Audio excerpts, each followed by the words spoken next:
Allosaurus, जो कि एक प्राचीन खोपड़ी जानवर था, वह उत्तरी अमेरिका में लगभग 8 करोड़ 50 लाख वर्ष पहले जीवित था। यह एक शेर के आकार का जानवर था जो कि लगभग 35 फीट लंबा होता था और भारी वजन और बलवान था। इसके दांत तेज थे और इसका पेट इसके तेज पक्षियों का प्रमुख आहार था। एलोसोरस उस समय के जुरासिक पीरियड में रहा करते थे और इनकी जनसंख्या भी बहुत अधिक होती थी और वे विभिन्न प्राणियों के साथ लड़ता था। वह अलग अलग डायनासोरों के साथ लड़ता ही था, साथ ही वह अपने बच्चों की देखभाल भी करता था।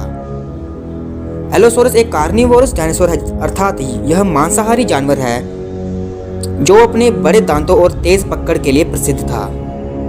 यह जानवर अधिकतर अकेले में शिकार करना पसंद करता था, लेकिन कभी कभी वह छोटे समूहों में भी हमला करते थे। यह जानवर लगभग 70 लाख से 60 लाख वर्ष पहले विलुप्त हो गया था, लेकिन इसके अवशेष अमेरिका, यूरोप और एशिया में पाए जा सकते हैं। अगर क्या हो कि जुरासिक पीरियड के इस खूंखार कार्निवोरस डायनासोर एलोसोरस का मुकाबला हम लेट क्रिटेशियस पीरियड के डायनासोर कार्नोटोरस से कराएं तो इन दोनों में से कौन जीतेगा?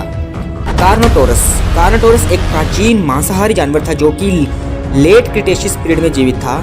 यह एक बड़े साइज का जानवर था जो कि लगभग 20 फीट लंबा होता था और इसके सिरे के ऊपर एक पतला मोटा सिर होता था।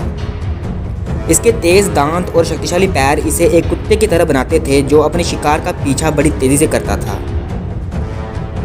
इसके विशेष गुणों में उसकी तेज गति, उच्च बुद्धिमत्ता और बड़े दांत आते थे। कार्नोटोरस का खाना अन्य डायनासोरों के साथ साथ छोटे और बड़े जानवरों को भी शामिल करता था। यह भी एक ऐसी प्रजाति थी जो कि अब विलुप्त हो गई है, लेकिन इसके अवशेष अमेरिका में मिलते हैं।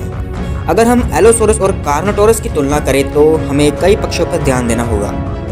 एलोसोरस बड़े साइज का जानवर था जो कि उत्तरी अमेरिका में पाया जाता था, जबकि कार्नोटोरस उत्तरी अमेरिका में तो पाया ही जाता था, जबकि उसके बाहर भी पाया जाता था। एलोसोरस का शिरा बड़ा और उसके शरीर की बनावट अधिक भारी थी, जबकि कार्नोटोरस का शिरा पतला और लंबा था।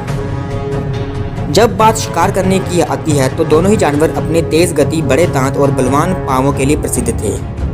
एलोसोरस का पेट उसके तेज पक्षियों का प्रमुख आहार था, जबकि कार्नोटोरस अन्य डायनासोरों का भी शिकार करता था। सामाजिक व्यवहार के मामले में एलोसोरस अपने बच्चों की देखभाल करते थे और समूह में अपना जीवन गुजारते थे, जबकि कार्नोटोरस अकेले या फिर कई बार छोटे समूहों में भी अपना जीवन बिताते थे।